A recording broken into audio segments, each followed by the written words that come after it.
Ich heb das Kleid noch, das ich in jenem Abend trug. Nacht blaue Seidensaiten, maßgeschneidert in Mailand, im einem Rückenausschnitt, der so tief war, dass mein Mann mich beim Ansehen gewohnt hat. Ich soll nicht zu viel Aufmerksamkeit erregen. Ich habe es seitdem nie wieder getragen. Es hängt in einem Kleidersack ganz hinten im Schrank, wie ein Beweisstück, dass ich nicht wegwerfen, aber auch nicht mehr ansehen will. Ich heißt Charlottes Leben, und bis zu jenem Abend im Oktober war ich die Frau von Maximilian Herrins, Reeder, self-made Milliardär, Mann im ITDM Lacheln, das auf jedem Wirtschaftsmagazin-Cover gut aussah. 12 Jahre verheiratet. Zwei Kinder, die im Internat in der Schweizer Schule, damit es ungestört aufwachsen konnten, wie Maximilian es nannte. Ein Haus in der Alster im IT7 Schlafzimmern, von denen wir drei benutzten. Ein Leben, das von außen aussah wie ein Märchen und sich von innen anfühlt wie ein sehr mobiliert Wortschleif.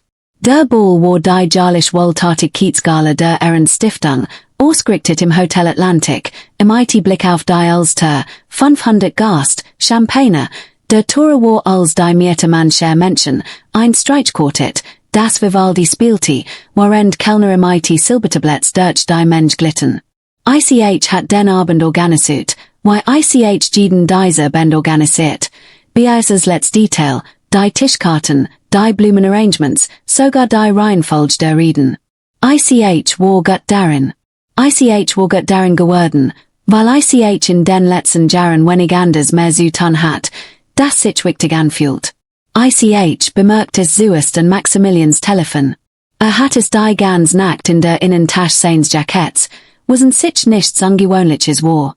Aber weil es den Bolsal viermal in einer Stand, jeds Mal im IT demselben angespannten Lacheln, das benutzt, wenn einen Deal im Laufen hat, den noch nicht öffentlich machen wollte.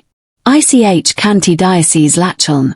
Ich hat es 12 Jahre lang studiert, so wie man die Mimik eins Menschen studiert, im ITDM man das beteilt, aber selten wirklich spricht. Beim 5. Mal folgte ich ihm. Nicht der US Misstrauen. Das kam erst später. Zuerst war es Neugier, wie legt ein bisschen langweil, die Art von Rastlosigkeit, die einen dazu bringt, den eigenen Ehemann durch einen Hotelflur zu verfolgen wie ein Figur in einem Film, den man selbst nicht ernst nimmt. Ich fand ihn auf der Terrasse, die für die Gala eigentlich gesperrt war, das Telefon eines so gepresst, den Rücken sie TUR. Ich habe ihnen gesagt, das Konto ist zu diesem Zeitpunkt nicht liquid, sagt sein Stimm tief und scharf, ein Stimm, die ich fast nie hört, weil sie normalerweise nur für Wursten Sitzenden reserviert. Sie können nicht einfach. Nein. Hören mir zu. Wenn ihr das jetzt melden, dann. Dreht sich im Mund zu mich. Für einen Moment veranderte sich sein Gesicht überhaupt nicht.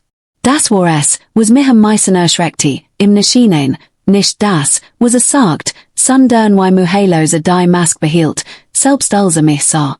Ich ruft dich gleich zurück, sagt ans Telefon und legt auf. Dann lächelte mich derselbe Gala lächeln, das den ganzen Abend über für Fotografen aufgesetzt hat. Alles in Ordnung, Liebeling? Du solltest die drinnen sein, gleich kommt mein Reed. Was war das? Fragte ich. Geschäftliches. Nichts, worüber du dir Gedanken machen musst. Ich hat diesen Satz 12 Jahre lang akzeptiert. An jenem Abend, US Gründen, die ich selbst nicht ganz erklären kann, wie legt das Kleid, das mich wohl in meiner eigenen Haut fühlen ließ, wie legt der Champagner, wie legt ihn fast die Erschöpfung, jahrelang die Frau zu spielen, die nicht fragt, akzeptiert ich ihn nicht. Max, sagt ich. Sag mir, was los ist. So mich langeren, und in diesem Blick so ich zum ersten Mal sieht Jaron etwas Acts, Angst. Nicht die kalkuliert Sorge eins Manes, der einen schwierigen Deal verhandelt, sondern echt, ungefiltert Angst. Nicht hier, sagte schließlich. Nicht heute Abend. Bitte. Ich hat nachgeben können. Ich hat es 100-mal so getten. Stattdessen dreht ich mich ging zurück durch die goldbelegte TUR in den Bolsal, direkten unseren Tisch vorbei, und den überraschten Blicken unsere engsten Freund vorbei, und verließ die Gala. Ich nahm nicht einmal meinen Mantel. Ich ging zu Fuss, in Ballkleid und Absatzen, die Alster entlang, während der Oktoberwind durch die Dunseide meines Kleides schnitt und mein sorgfältig hochgestecktes Haar auflost. Ich weiß nicht genau, wie lange ich lief. Ich weiß nur, dass ich irgendwann in einer kleinen, fast leeren Bar in Rotherham stand, Heiningen, mich die Thiek setzte und einen Whisky bestellt, den 10 Jahren, weil Maximilian es nicht möchte, wenn ich trank, es passe nicht zu deinem Image, hat einmal gesagt, als wär ich ein Produkt seines Unternehmens. Mein Telefon klingelte durchgehend. Ich ignoriert es. Erst gegen 2 nachts sah ich die Nachrichten.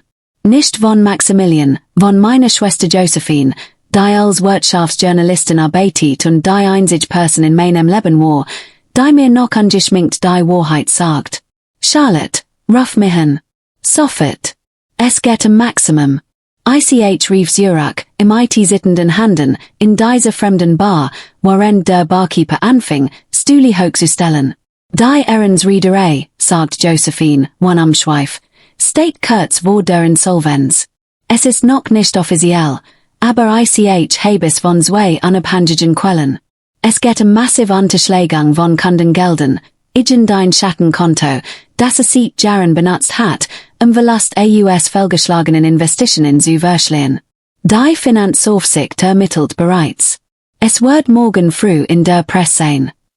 Ich saß ihn fast das leer Whiskyglas in der Hand, und begriff langsam, dass das Telefonat auf der Terrasse kein einmaliger Zwischenfall gewesen war. Es war das Ende eines Kartenhauses, das seit Jahren gebaut worden war, still, hinter verschlossenen Türen, während ich Blumenarrangements für wohltätig Kiezgalen aussagt. Als ich schließlich nach Hause kam, im Taxi, barfuß, die Absatz in der Hand, brannte im Haus noch Licht. Maximilian saß im Wohnzimmer, sein Jackett über einem Stuhl, das Hemd aufgenofft, ein Glas Whisky, das offensichtlich nicht so mehr 10-mal nachgefüllt hat, wo sich auf dem Tisch. Es ist vorbei, oder? Sagt ich, wann mir hinzusetzen. Sah mich hin, und summers 10-mal sieht ich in Kanti, weinte Maximilian Ahrens. Ich wollte es dann sagen müssen, sagt Ich dacht, ich konnte es reparieren, bever es jemand merkt. Ich habe vor 6 Jahren angefangen. Ein einzig schlecht Investition, ein Projekt, das gescheitert ist. Ich habe Kundengelder benutzt, das Loch zu stopfen, nur vorübergehend, dacht ich. Dann kam ein zweiter schlecht Investition. Dann ein dritt. Ich habe die ganze Zeit versucht, es zurückzuzahlen, bever jemand hinschaut. Ich habe es nicht geschafft. Ich stand mitten im Raum, in meinem ruinierten Kleid, und spürte etwas, das ich nicht erwartet hat. Kein Wort, zumindest nicht in diesem ersten Moment, sondern eine Art Klarheit, kalt und scharf wie Wasser. Wie viel? Fragte ich. Alles, sagte praktisch alles. Das Haus wird eingezogen werden. Die Contents sind gesperrt worden, heute Nacht, während der Gala. Die Schalb die en Ruf. Ich dachten an sehr Kinder, in ihrem Schweizer Internat, die morgen früh aufwatchen und nicht ahnen werden, dass Watte über Nacht vom Reeder zum Straftäter geworden war. Ich dachten all die Jahr, in denen ich meine eigene Karriere aufgegeben hat. Ich war einmal Architektin gewesen, ein Gut, im eigenen Auftreten, bever Maximilian mich übersucht hat, dass es nicht nötig ist, dass ich arbeitet. Das ist besser für die Familie wenn ich mich auf das Haus, die Kinder, sein Karriere konzentriert. Ich hat 12 Jahre lang meine eigene Identität in sein investiert. Wie in ein Unternehmen, von dem ich dacht, ist es stable. Wusstest du, was du mir wegnimmst? Fragte ich leise.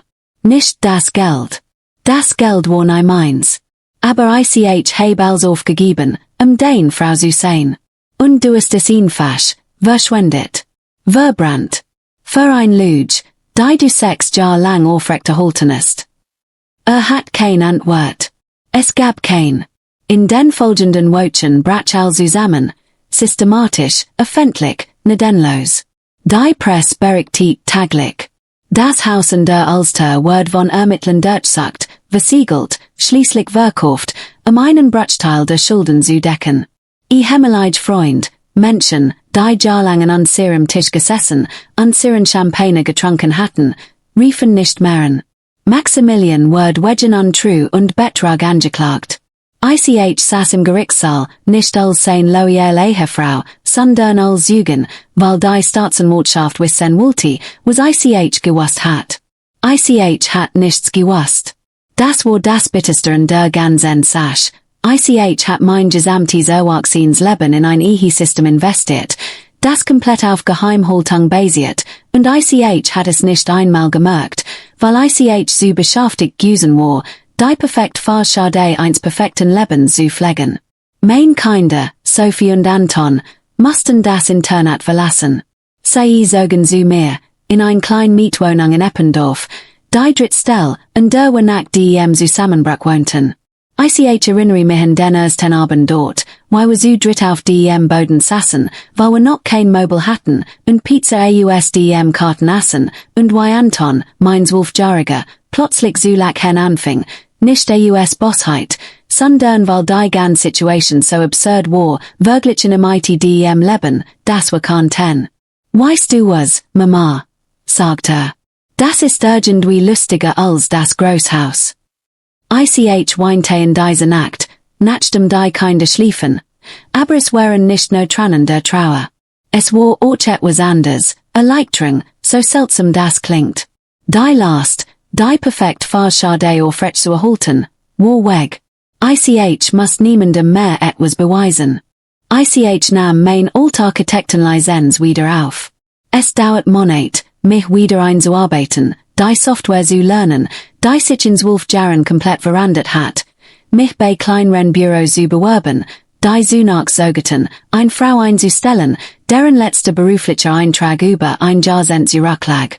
Aber ich hat etwas, das ich in den Jahren als Ehefrau verloren hat. Hartnäckigkeit, die nicht auf dem Vermögen eines anderen Menschen aufgebaut war. Maximilian wird zu 2 Jahren Haft verurteilt. Ich besatzt in zweimal. Beim ersten Mal wollte ich entwerten. Beim zweiten Mal begriff ich, dass es kein gab, die etwas ändern würden, und ich hat auf zu fragen. Ich heb die Scheidung eingereicht, sobald es rechtlich möglich war. Ich wollte nichts von dem, was von seinem Namen noch übrig war, nicht einmal den Namen selbst. Ich nannte mich wieder Charlotte Berendt, meinen Mädchennamen, den ersten Namen, den ich seit 12 Jahren wieder wie meinen eigenen empfand. Heute, 2 Jahre später, leite ich ein kleines Architekturbüro im IT3 angestellten, spezialisiert auf nachhaltiges Bohren, kleinere Projekt, ehrlich arbeitet, kein Champagnerglas. Sophie und Anton gehen auf ein ganz normal Schule in Hamburg, im IT-Freunden, die nicht wissen oder sich nicht darum kommen, wer warte war. Wir wohnen in einer Wohnung, die so an ihrem Leben passe, nicht zu einem Image. Manchmal, an ruhigen Abenden, denk ich in Jean Terrace im Hotel Atlantic Zurich, an den Moment, in dem ich mich umdreht und ging, anstatt zu bleiben und weiter nicht zu fragen. Es war die schwerste Entscheidung meines Lebens und gleichzeitig die einfachste. Mein Körper wusste es, aber mein Verstand es zugeben konnte, dass etwas grundlegend falsch war, und trug mich fast hinaus, an all den Menschen vorbei, die dachten, sie kennen mich. Ich heb kein Vermögen mehr.